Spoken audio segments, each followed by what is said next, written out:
C'est le quartier le plus peuplé au monde, Mongkok, à Hong Kong.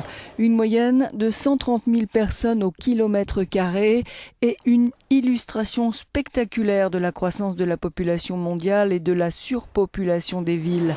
Le rapport des Nations Unies publié aujourd'hui l'annonce. Nous sommes donc 7 milliards d'individus sur Terre.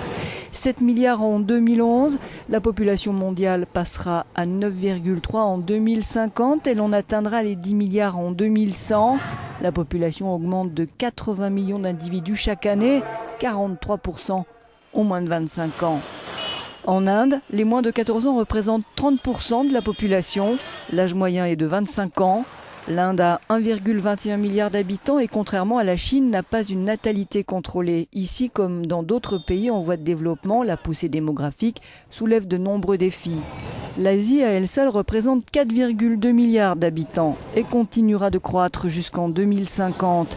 La Chine reste le pays le plus peuplé, 1,35 milliard d'habitants, mais l'Inde la dépassera en 2025. L'Inde doit se préparer à l'avenir. L'urbanisation va augmenter, l'immigration aussi. Il y aura moins d'habitants dans les zones rurales. Ils vont rejoindre les villes, explique cette observatrice des Nations Unies.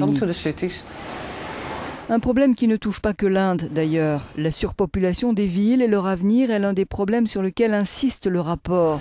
L'un des grands défis à relever.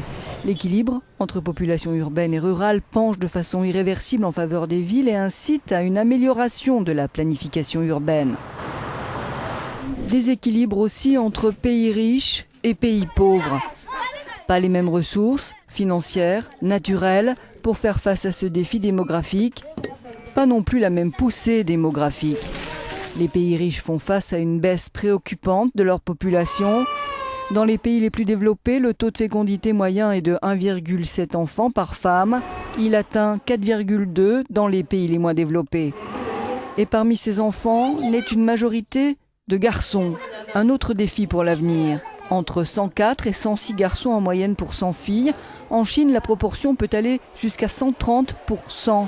Un autre problème de société à l'horizon.